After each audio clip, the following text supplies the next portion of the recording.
Czy trzeba znać angielski, żeby ułożyć sobie życie w Australii? To jest nieodwieczne pytanie. Jak już wiecie, przyjechałam do Australii 18 lat temu z rodziną, z dziećmi, z mężem i trzeba było wszystko zacząć od nowa. I powiem Wam jedno: można znać słówka, można znać trochę gramatyki, ale kiedy Australijczyk zaczyna do ciebie mówić australijskim akcentem, okazuje się, że niewiele rozumiemy. Tak tu jest. A jeszcze gorzej, jeżeli trzeba odebrać telefon. Panika w oczach. Naprawdę w oczach. Przynajmniej z mojego doświadczenia. Dziś opowiem Wam, jak ja sobie poradziłam z językiem angielskim, przylatując tu bez angielskiego. Bo zadajecie mi takie pytania. Czy chodziłam na kursy? Jak radziłam sobie w pracy? Czego najbardziej się bałam? I czy po tylu latach mówię perfekcyjnie po angielsku? Zostańcie ze mną, bo powiem Wam na końcu, co według mnie najbardziej blokuje dorosłych ludzi przed nauczeniem się języka. Jestem na to dobrym przykładem.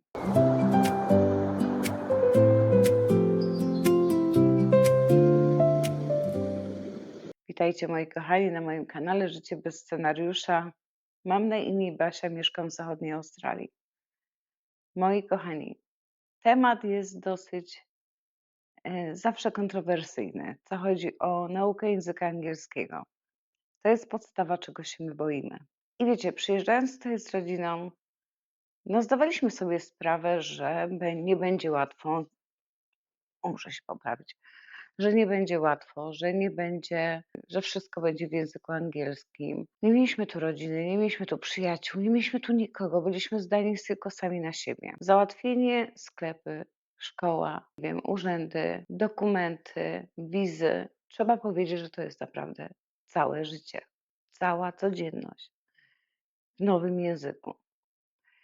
I czy ja się tego bałam? Tak, oczywiście, że się bałam. I bałam się tego diabelnie, dlatego że bałam i nie bałam, bo z jednej strony było tak, że mieliśmy doświadczenie w tym, że mając 19 lat, wyjeżdżając za granicę, w naszym przypadku była to Grecja, tak naprawdę bez żadnych szkół, bez żadnych kursów, bez żadnego jakiegoś większego uczenia, tylko bycia tam, pracowanie tam pozwoliło nam nauczyć się języka greckiego, tak można powiedzieć, w formie komunikatywnej w ciągu 6 miesięcy.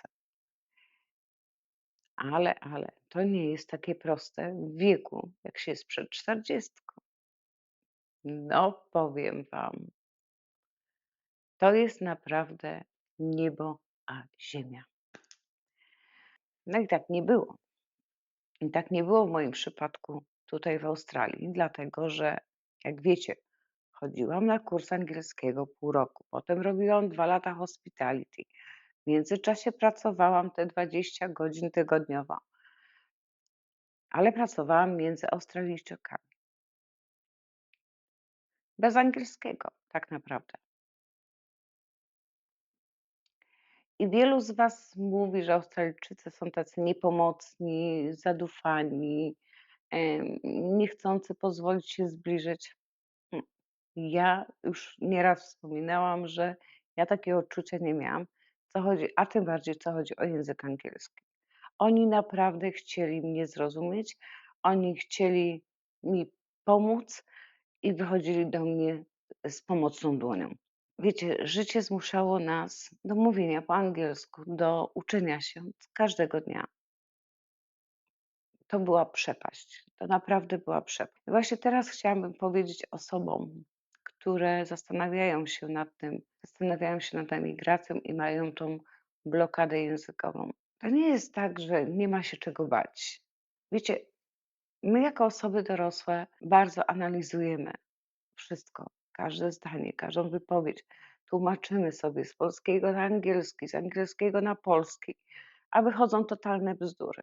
I tak naprawdę nigdy, naprawdę nigdy nie można tego tak przekładać. bo nie da się niektórych kwestii przetłumaczyć na angielski, tak samo jak nie da się niektórych kwestii przetłumaczyć z angielskiego na polski. Chociaż wydaje mi się, że z angielskiego na polski jest bardziej łatwiej niż z polskiego na angielski. Takie jest moje zdanie. Jak ja się uczyłam angielskiego? No przede wszystkim uczyłam się angielskiego w szkołach. Uczyłam się w szkołach, w których naprawdę nie miałam tak naprawdę czasu na ten angielski. To mogę się przyznać bez bicia. Wiecie, jedną z rzeczą jest też taką, przy blokadach, właśnie w języku angielskim, przynajmniej ja tak miałam, uczenie się z książek. Ja miałam takie, książeczki, mini rozmówki, pierdółki takie, że aby mi pomogły na samym początku, no jak żeby się chociaż komunikować. Ale tak naprawdę to, co ja się nauczyłam z tych książeczek, nie było to adekwatne do tego, co mówią Australijczycy, bo oni mówili całkowicie inaczej. Inny slang, inny akcent, inne tempo mówienia, skróty i to całkowicie rozwalało mój system. I pamiętam to uczucie niejednokrotnie, kiedy ktoś do mnie mówił po angielsku i ja z uśmiechem na buzi i tak mówię: „Boże, człowieku, o czym ty do mnie mówisz? Ja nie mam zielonego pojęcia, co ty mówisz”. To jest przerażające, ta niemoc, ten chcielibyśmy powiedzieć wszystko, a się po prostu nie da. I człowiek myśli: „O Boże, co on właściwie mówi? Co on powiedział?” I myślę, że wielu z nas na emigracji właśnie miało takie uczucie. W moim przypadku, kiedy byłam osobą już przed 40, będąc młodą kobietą, kiedy byłam dzieckiem, mnie w szkole uczono języka rosyjskiego. Tylko i wyłącznie języka rosyjskiego. Od szkoły podstawowej, po szkołę średnią, po studia. Wszędzie był rosyjski. Moja córka starsza już szła do szkoły. To już był wybór angielski albo niemiecki.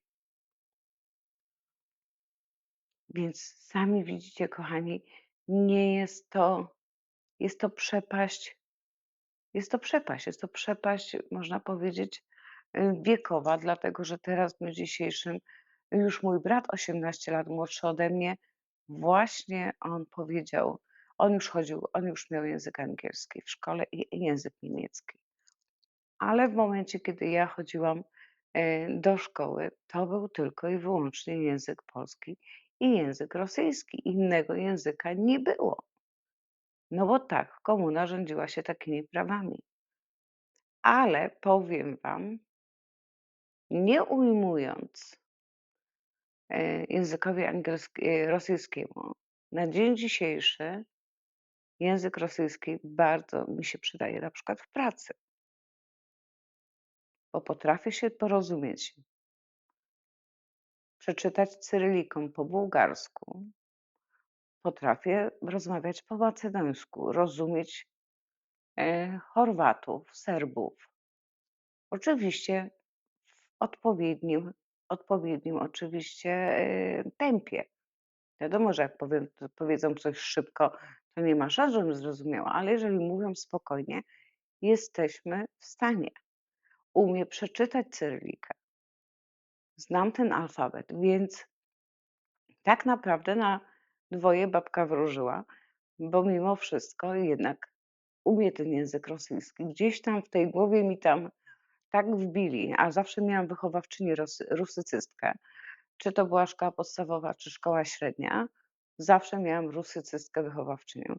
Ale ja lubiłam ten język w jakiś tam sposób. Ja nie mówię, że nie. I język rosyjski na dzień dzisiejszy tu w Australii, przy mojej pracy, którą ja wykonuję z ludźmi z całej Europy, można powiedzieć, no powiem wam, bardzo mi się przydał.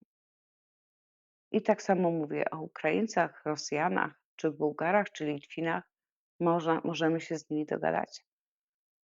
Więc sam angielski, Australijczycy znają tylko angielski i żadnego innego. My potrafimy mówić po polsku. Ja mówię o sobie. Mówię po polsku, mówię średnio po angielsku i coś tam po rosyjsku. Więc nie przejmujcie się, jeżeli uczyliście się, jesteście już w starszym wieku, jesteście już na przykład tak samo ludzie się obawiają wyjazdów na wycieczki zagraniczne, właśnie przez to, że sobie nie poradzą z językiem. Bzdura totalna, naprawdę bzdura totalna. Pamiętajcie, Polacy są na całym świecie, a w Australii jeszcze ma taki system, że jeżeli potrzebujecie pomocy, to macie bezpłatny numer telefonu do tłumacza w języku polskim, który będzie mówił w waszym imieniu i można się skontaktować przez telefon. Więc Australia naprawdę ma rozwinięty system, co chodzi o wielokulturowość i dba o to, żeby każdy miał prawo porozumieć się w tym kraju, gdzie język urzędowy jest oczywiście angielski. I wiecie, najgorsze w tym angielskim jest to, że w którymś momencie czujecie się jak idioci. Przynajmniej ja się tak czułam. Czułam się jak idiotka, bo sobie myślę: „Kurczę, on coś do mnie mówi po tym angielsku, a ja jak idiotka, dorosła kobieta, a ja nie wiem, co on do mnie mówi i głupio mi jest się zapytać: „Could you please repeat?” Proszę, mógłbyś powtórzyć? Czy mógłbyś powtórzyć? No bo sobie myślisz: „No kurde, co on sobie o tobie pomyśli, nie? No co ty tu robisz, kobieta, jak ty nie umiesz się dogadać?” Ale właśnie tak nie jest. Jesteście w błędzie, jeżeli ktoś tak myśli. Australijczycy naprawdę są tolerancyjni. To nawet jak nie rozumiesz i zapytasz się 3 razy: „Sorry, ale nie rozumiem”, to oni zrobią tak, ułożą to zdanie w innej formie, że będziecie w stanie zrozumieć. Więc naprawdę nie obawiajcie się języka angielskiego. To ja nie mówię, że wyjeżdżacie do Australii, czy do Anglii, czy gdziekolwiek, czy do Ameryki. Angielski to jest w każdym jednym języku. Australia naprawdę daje te takie poczucie luzu. Ale wiecie, co mnie najbardziej z tego wszystkiego, z tego angielskiego mnie irytowało? Irytowało mnie rozmowa przez telefon. Rozmowa przez telefon to była dla mnie czarna magia. Nie to, że nie mieliśmy telefonów. Nie, nie, mieliśmy. Przyjechaliśmy tutaj z telefonami, ale załatwienie czegokolwiek właśnie e, po angielsku. I tym bardziej, że nie byli to na przykład Australijczycy, tylko z innych narodowości, na przykład z Indii. Oni mają bardzo takie ciężkie R i tak te R wymawiają, że po prostu jakby strzelali do tej słuchawki, więc całkowicie ich nie rozumiem. Azjaci też mają ciężki akcent, mają miękki akcent i też nam ciężko zrozumieć. A my, Europejczycy, mamy twardy akcent. A ja mówię o sobie w tym momencie. Do mnie na przykład zawsze mówili, że ja jestem albo z Rosji, albo z Niemiec. Nikt nigdy nie powiedział, że jestem z Polski. Albo akcent rosyjski, albo akcent niemiecki. No nie. Ja byłam właśnie pośrodku. Pośrodku. No nie, nikt na to nie wpadł. Zresztą mało kto mówił w Australii kiedyś jeszcze o Polsce.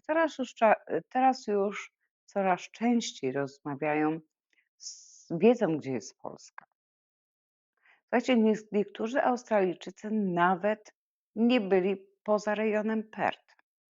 Znam kilka takich osób, którzy twierdzą, że im tutaj w Perth wszystko, oni tu w Perth wszystko mają, oni nie potrzebują wyjeżdżać nigdzie. A jak polecą na Bali, to już jest ich szczyt marzeń. Sami nie znają swojego własnego kraju. Co innego już młodzi, ale te starsze pokolenia? Mm. Ale wracając do tych moich telefonów, dla mnie rozmowy telefoniczne to było jedno z najtrudniejszych etapów. Bałam się ich, po prostu bałam się odebrać telefon. Czy zrozumiem? Czy będę wiedziała, o co mnie pyta, albo czy będę umiała odpowiedzieć? A co jeśli mnie o coś poprosi, a ja nie będę wiedziała o co? A co jak nie będę umiała przespelować swojego imienia i nazwiska? To wiecie, co robiłam? Ściągi sobie robiłam. Pisałam sobie Barbara. B-A-R i pisałam B, czyli pisałam by i po polsku. I tak uczyłam się spellowania swojego imienia i nazwiska. A musiałam nauczyć się męża, dzieci imię, każdego z nich imion, dlatego że jak coś załatwiałam urzędowo, to musiałam wszędzie przespalować.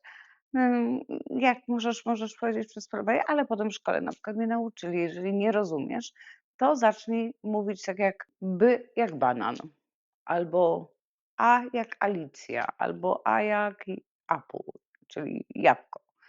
No więc tą formą kojarzenia bar pomagałam sobie na przykład ja w spelowaniu, nie, czyli, w literowaniu swojego imienia i nazwiska. Mi to pomagało. Ale mówię, miałam pełno ściąg porobionych.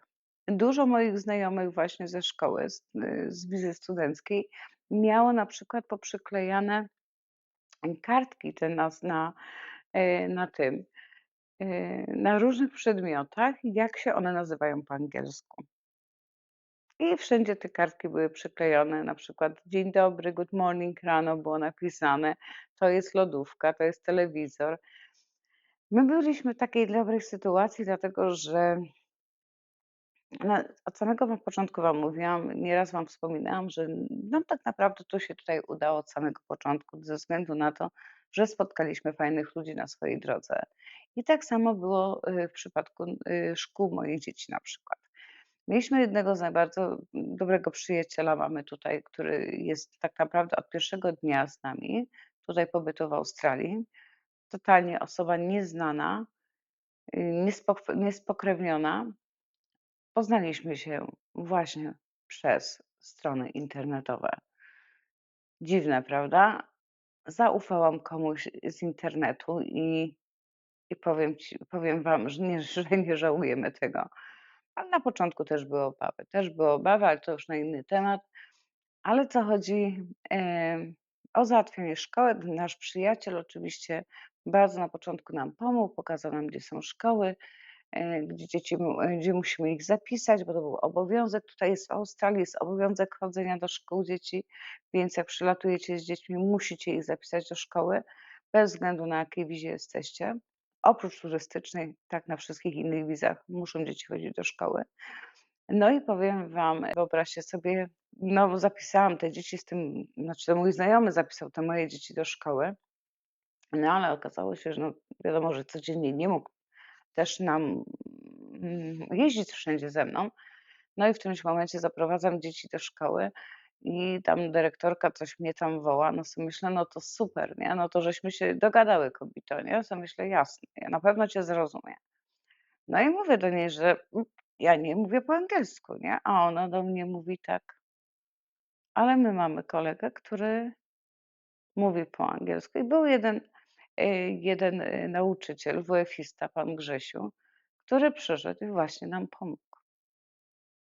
Właśnie nam pomógł. Trafiliśmy na człowieka, który był Polakiem właśnie w tej szkole podstawowej, do której chodziły moje córki. No i na początku właśnie cały ten proces pan Grzesiu nam pomógł. Fajna historia. Do dziś jak się spotykamy, to nie możemy się naśmiać z całej tej sytuacji, jaka była, jaka ja byłam przerażona.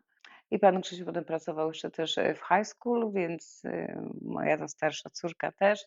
Cały ten proces tego high school też pomógł jej przejść. Powiedział nam, jak to działa i co musi zrobić, jak ma zrobić, żeby to wszystko było, dobrze zrobione, załatwione. No i mówię, od samego początku mieliśmy takie szczęście. Ale jeszcze do czego zmierzam? Mm, moja, starsza ta córka miała wtedy 14 lat, jak żeśmy tu przylecieli, więc już była w 9 klasie high school. Zaczęła od 9 klasy high school, no i ten język angielski oczywiście minimalny. Ona już coś się uczyła angielskiego w Polsce, myśmy ją zapisali, no ale nie był on na tyle i tak była najmądrzejsza z nas wszystkich, żeby była jasność, ale no nie był na tym etapie, szkoły. I w przypadku mojej córki, tej starszej, przychodziła do nas do domu jej nauczycielka prywatnie. Nie zapłaciliśmy ani jednego dolara. Przychodziła ze swojej wolontaryjnie do nas, żeby nauczyć nas podstaw angielskiego. Słuchajcie, ona chodziła ze mną do sklepu i mówiła tak: „To jest piekarnia, to jest rzeźnik, to jest jabłko. Teraz idziemy tam. Czy mogę prosić to?” Słuchajcie, spędzała z nami, można powiedzieć, chodziła do nas chyba przez 6 miesięcy. Naprawdę, 6 miesięcy. Przychodziła, a mieszkaliśmy bardzo blisko szkoły, więc przyjeżdżała do nas po zajęciach, czasami w weekendy i właśnie próbowała mnie uczyć, mojego męża, moje dzieci, co, jak się nazywa. No powiedzcie mi, czy to nie było szczęście spotkać na drodze. Ta pani miała na imię Weronika, była Angielką. Wspaniała kobieta. Potem wyjechała już do innych stanów, ale naprawdę człowiek dusza. Więc mówię, naprawdę mieliśmy fajnych ludzi spotkaliśmy tutaj od samego początku, właśnie tutaj w zachodniej Australii. I angielski do dzisiaj jest dla mnie potworem, przyznam się bez bicia. Kolejnym takim przełomem potem nauczania jest oczywiście praca. Praca i najlepiej, jeżeli pracujecie, między Australijczykami.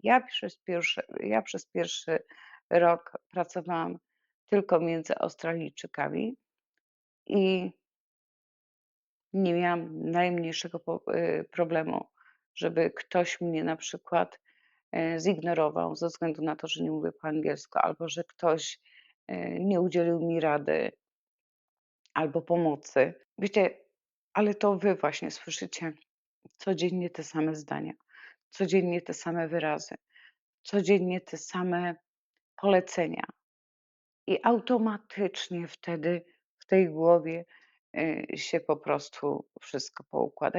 Powiem wam taką historię, nie moja akurat, jest to historia mojej koleżanki, która też tutaj na początku była bez angielskiego. I wyobraźcie sobie, chodzimy do sklepów samoobsługowych, chodzimy do sklepów, do marketów, do shoppingów, no i wiecie, są te taśmy takie, nie, że się wykłada towar i robi ta pani w tej kasie pyk, pyk, pyk. No i moja koleżanka to nie była moja historia, to jest koleżanki historia. I ona mówi, że zawsze mówi, ona się coś mnie pyta, a ona zawsze mówiła: „Yes, yes, yes”. No mówi raz, mówi: „Kurczę”, mówi, zrobiła zakupy, położyła tą taśmę i drugi raz mówi: „Wiesz co?”, mówi: „Tak sobie pomyślałam, zawsze mówię jest, może raz powiem no”. I raz powiedziała no.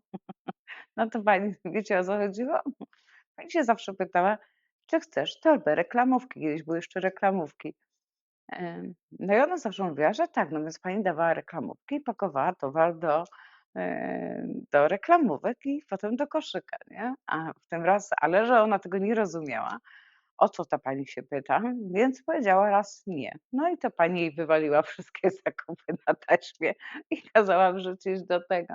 Mówi: „I co? I jak miałam jej powiedzieć, że nie, nie, nie, ja jednak chcę tą reklamówkę”. Mówi: „Nie odezwała się”, mówi, wrzuciła wszystko z powrotem do kosza, zapłaciła i uciekała, nie? No to taka historia. Albo opowiem wam moją historię przez to, że nie znałam angielskiego.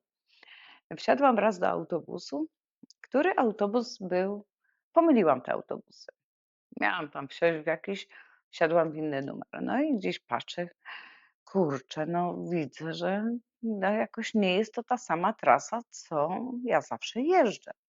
Mówię: „Co jest grane?”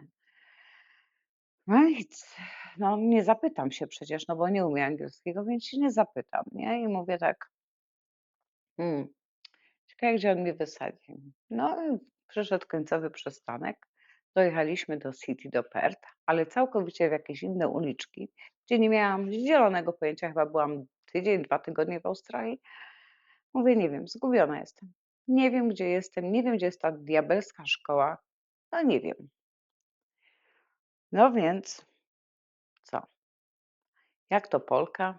Mówię: „No nic, albo pójdę na policję, albo poszukam taksówki”. No, miałam taki jeden punkt, że wiedziałam, że jak powiem ten punkt, to tam nie od tego punktu już trafię na mój przystanek powrotu do domu i do szkoły. No, ale nie widzę tego punktu nigdzie dookoła, więc zatrzymałam, patrzę, jedzie taksówka, zatrzymałam taksówkę, taksówkarz się zatrzymał i ja do niego mówię: „Proszę do tego i do tego hotelu", nie? A facet do mnie coś mówi. Mówi. Ja mówię, że ja nie rozumiem. Ja mówię: „Ja nie rozumiem angielskiego. Ja chcę, żebyś mnie zawiózł do tego hotelu". On tak na mnie patrzył. Ja mu się wpakowałam do tej taksówki, usiadłam. Słuchajcie, facet, taksówkarz wyjechał za róg, następną uliczkę, a tam ten hotel stał. Prawdopodobnie mi mówił. I mówił: „Słuchaj, idź piechotą tam do końca drogi i tam jest ten hotel". Ale ja się tak uparłam, się tak wystraszyłam, że się zgubiłam, że wpakowałam mu się do tej taksówki i facet do mnie, pamiętam, a był to chyba Jugosłowianin wtedy, bo miał taki akcent. Na tą chwilę już wiem, że to mógł być gdzieś z pochodzenia jugosłowiańskiego i zcharge'ował mnie wtedy $7. Pamiętam, to 18 lat temu. Słuchajcie, jak ja wyszłam z tej taksówki, jak ja parsknęłam śmiechem, ten facet prawdopodobnie pomyślał sobie: „Boże, co za blondynka", ale naprawdę panika zrobiła ze mnie taki, może jakbym popatrzyła na jego body language, to bym się zorientowała, ale ja byłam taka już zestresowana tym cholernym angielskim, mówię: „No nic nie rozumiem, co oni do mnie mówią", a ja się po prostu zgubiłam. Ja nie trafię teraz do domu. No i taki przykład dnia. No i a wiecie, teraz to sobie napiszemy w Google'ach, co tam, wiesz, Al nam wszystko przetłumaczy, jest perfekcyjnie. Natomiast 18 lat temu, no, były takie małe translatorki, takie, wiecie, 500 słów tam wbitych i nic więcej, nie? Scen takich z życia jest naprawdę, mam tysiące takich historii, takich śmiesznych historii. I też pamiętam, jak zawsze mówiłam, że właśnie z czasem będziemy się z tego śmiać, ale w danym momencie człowiek jest naprawdę przerażony. I i mówię, człowiek walczy, ale naprawdę nie bójcie się języka. Nie bójcie się, bo ja wiem, że dużo ludzi też pyta mnie w komentarzach, bo no jak se poradziłaś bez języka, jak to, jak tamto. Słuchajcie, człowiek sobie poradzi ze wszystkim. Jak chce, to poradzi sobie ze wszystkim. To wszystko zależy od was. Ja mówię, ja byłam dzieckiem komuny i ja naprawdę uczyłam się tylko rosyjskiego. Ja nie znam żadnego angielskiego. Wyjeżdżając do Australii, znałam komunikatywny grecki i język polski i rosyjski. Nic więcej. A dlaczego mi rosyjski zanikł? Dlatego, że go nie odświeżałam. A teraz, w momencie, kiedy jestem w Australii, codziennie słyszę ten język, codziennie słyszę te same komendy, codziennie słyszę te same zdania, te same wyrazy, te same piosenki lecą. Najlepiej też się uczyć właśnie jak oglądacie telewizor. To mi też jeden kolega powiedział, właśnie tutaj Polak, że mówi: „Słuchaj, jak masz problem z angielskim, włącz sobie film, który znasz po polsku i daj sobie napisy po angielsku. Wtedy będziesz sobie łączyć wersję polską właśnie z angielską". To też jest bardzo dobre.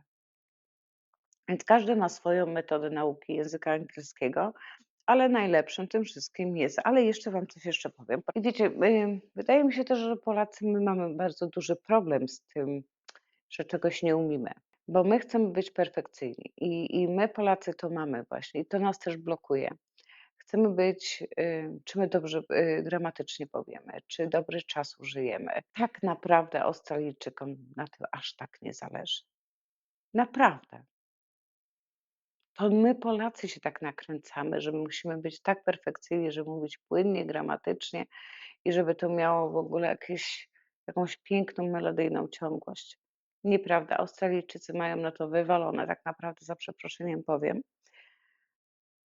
Nie zwracają w ogóle uwagi na nasze błędy, a jeżeli zwrócą uwagę albo coś powiemy niepoprawnie, to nas po prostu poprawią i to grzecznie, nie, wiesz, użyj to, w innej formie. I ja na przykład też tak mam w pracy. Nieraz powiem wyraz, który niektórzy przychodzą i mówią: a co miałaś na myśli?" Ja: to co, coś źle powiedziałam?" "No, powiedz to w tej formie", czy tam "powiedz to tak", albo że to znaczy to samo, co to na przykład. Wiecie, i koledzy w pracy właśnie Australijczycy są tacy, że oni ci powiedzą i nie wyśmiewają się z ciebie, nie pokazują na ciebie palcem: "O Boże, przyjechała emigrantka i nic nie potrafi". Nie, nie, nie, nie. To bardziej my Polacy potrafimy sobie być bardziej uszczypliwi przez to: "Hm, tyle lat w Australii, jeszcze nie potrafi mówić". Znam też takie przypadki, słyszałam o takich przypadkach. No i co? No i co z tego? Jak umie, tak mówię. Czy ja, czy ktoś inny. Ale znam też koleżanki właśnie, które mi opowiadają, że są specyficzne grupy Polaków na przykład, które mówią: "Ach, wiesz, no ty to już powinnaś po tylu latach to mówić perfekcyjnie". No, a potem jak słyszysz, jak ta osoba mówi po angielsku, to tak sobie myślisz: "Boże, naprawdę? To ty mnie poprawiasz, a chyba ja powinnam poprawiać ciebie". I wiecie, i to się kółko zamyka. My Polacy się nakręcamy. My, nie Australijczycy. Australijczycy, Anglicy nigdy wam nie powiedzą, że mówicie coś nie tak. No a wiadomo, że najważniejszą taką praktyką jest oczywiście rozmowa face to face, czyli twarzą w twarz. Dlatego, że nawet jak nie rozumiecie, to mamy te body language, czyli mowę ciała. I wiecie, możecie pokazać palcem: "Słuchaj, wiesz, bo tu miało być takie duże albo takie wysokie", nie? I tu już z kontekstu zdania Australijczycy też wywnioskują, o co to chodzi. Czy w momencie, kiedy oni wam przekazują, że coś jest bardzo na przykład ciężkie, nie? No to widzicie, że te odruchy, ta mowa ciała mówi sama za siebie, że nie trzeba nawet za bardzo używać, słów.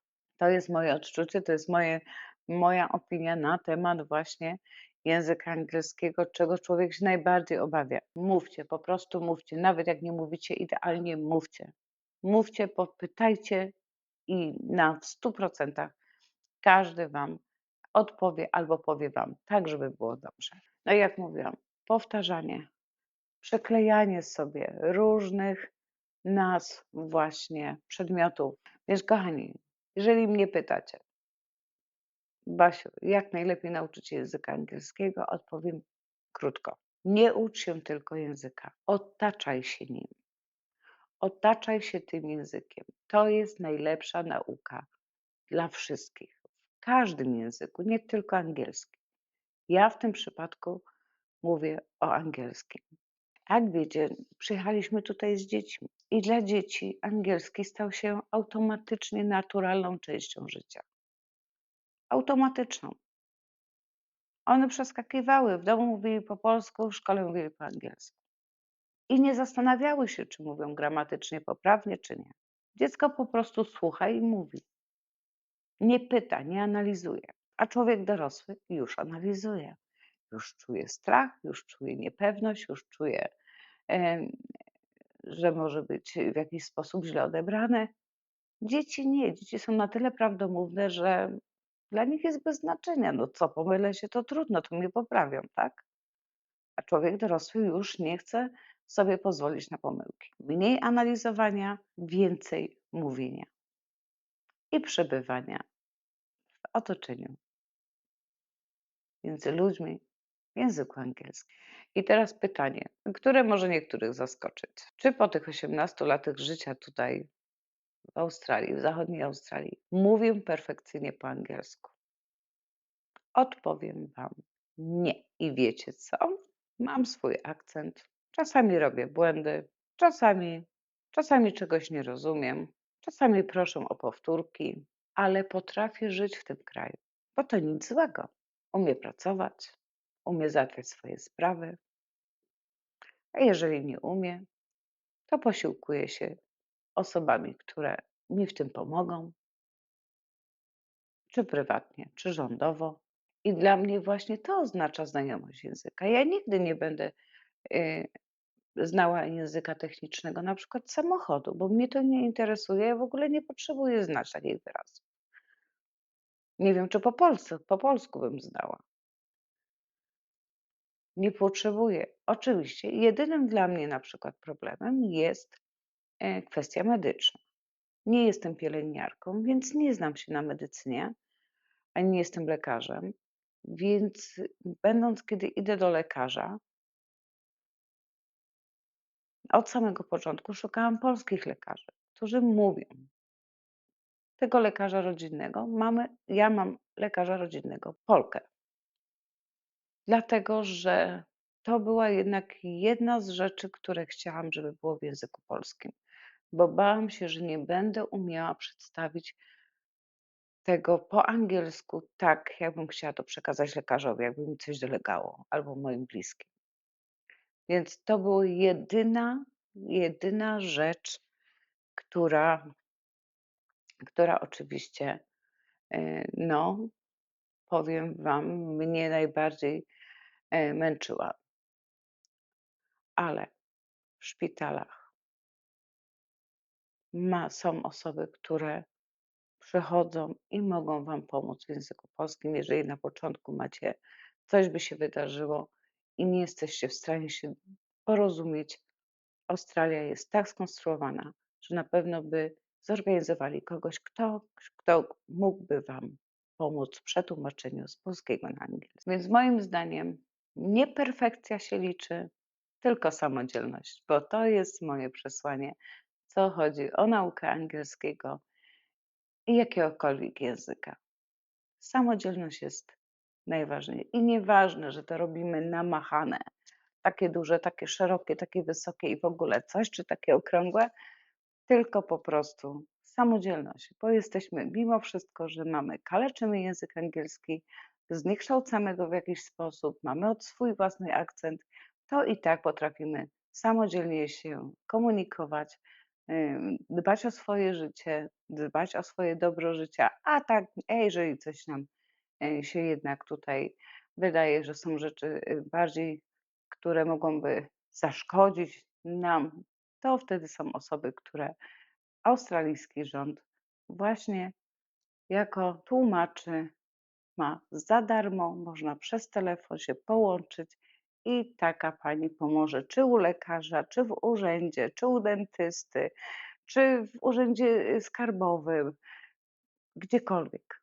dostaniecie taką pomoc. I teraz, kochani, jeżeli ktoś ogląda mnie, bo wiem, że mnie oglądacie, osoby, które marzą o Australii, wiem, że osoby, które myślą o wyjeździe do Australii albo innego kraju, mój angielski jest za słaby. Jeżeli tak sobie mówicie, że mój angielski jest za słaby, no powiem wam, nie przejmujcie się, będzie dobrze. Nie będzie łatwo, ale dacie radę. Będziecie mieli takie przemyślenia, po co mi to było? Po co ja się mam tak stresować, męczyć tym językiem angielskim? Ja tak miałam. Ale pewnego dnia zauważycie, że tak naprawdę nie warto się denerwować. Wiecie, rozmowa przez telefon była najgorszą rzeczą, jaką musiałam zrobić. Nie widziałam człowieka, nie mogłam gestykulować, nie, nie rozumiałam. To była dla mnie trauma na samym początku. A teraz z uśmiechem. Dziękuję, ale nie jestem zainteresowana. Do widzenia. Nie ma problemu. I przychodzi taki moment właśnie w życiu, że odbieracie ten telefon i nie zwracacie uwagi, nie macie tej paniki. Boże, ktoś dzwoni, ja nic nie powiem. Nie, bierzecie, odpowiadacie. Dzień dobry, jak się czujesz, co potrzebujesz, czy mogę ci pomóc? I wtedy konwersacja. Jeżeli nie rozumie, proszę powtórz. Jeżeli on mnie nie rozumie, on się mnie pyta, czy mogę powtórzyć. Bez żadnego stresu, bez problemu, kochani. I dopiero wtedy po takim telefonie właśnie jednym, drugim, trzecim zdajecie sobie sprawę: „Boże, że ja to załatwiłam sama. Nikt mi nie pomógł. Nawet się nie zestresowałam”. To jest właśnie fajne. Teraz jak rozmawiam przez telefon w pracy, okej, nie ma problemu. Każdy z nas, pamiętajcie, Australia to jest kraj emigrantów. Każdy mówi w swoim akcencie, tak naprawdę. Czasami Australijczycy sami siebie nie rozumieją, bo też tak też widziałam i słyszałam, że nie umią się dogadać. A kochani, a teraz jestem bardzo ciekawa waszych historii. Jak u was było z angielskim czy z innym językiem w kraju, może niemieckim? Co było dla was najtrudniejsze językowo? Telefon? Praca? Lekarz? Urząd? A może to nie był strach przed językiem, tylko strach przed odezwaniem się? Dajcie znać w komentarzach, co was najbardziej stresowało. I napiszcie mi, po jakim czasie zdaliście sobie sprawę, że dacie radę właśnie bez żadnego problemu się komunikować. Czy to przyszło tak spontanicznie, czy to cały czas was tak nakręcało? Bo ja mówię, my Polacy jesteśmy bardzo detaliczni, my chcemy być perfekcyjni pod każdym względem, no a to nas gubi. Więc kochani, będę kończyć.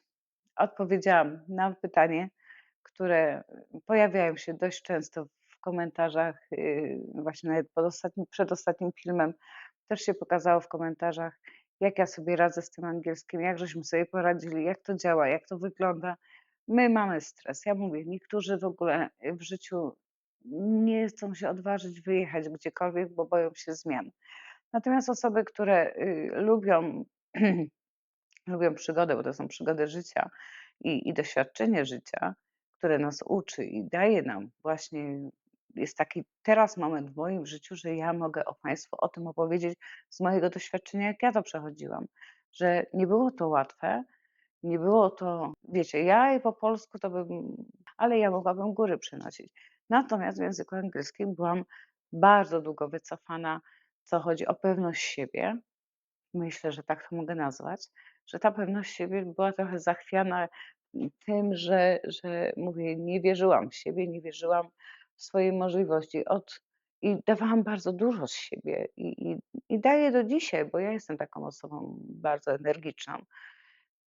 Ale mimo wszystko zawsze czułam się na takim drugim planie, bo sobie myślę: „Kurde, odezwie się, coś pierdyknę, coś powiem złego, albo będą się śmiali ze mnie, albo” a wiecie, ja jeszcze, wiecie, jak jestem między samymi Australijczykami, to ja nie mam najmniejszego problemu. Powiem wam, najgorsze to jest być między Polakami, bo to Polacy nas oceniają z tego angielskiego, a sami lepiej nie mówią. Wydaje mi się, że mówią bardzo dobrze po angielsku, ale wcale tak nie jest. Ale potrafią cię poprawić. I to jest wkurzające na przykład. Ja miałam może 2 czy 3 takie sytuacje i tak sobie pomyślałam: „No kurde, dać ci lusterko? No naprawdę ty mnie będziesz pouczać, jak mam mówić po angielsku, a sama mówisz jedna z drugą nie lepiej? No Matko Boska”. No i powiem wam, to jest trochę takie przykre. To jest przykre, bo nie jest to zrobione w formie pomocy, że „Słuchaj, ej, Basia, kurde, źle to powiedziałaś”. No to ja bym się zapytała: „To jak mam to powiedzieć?”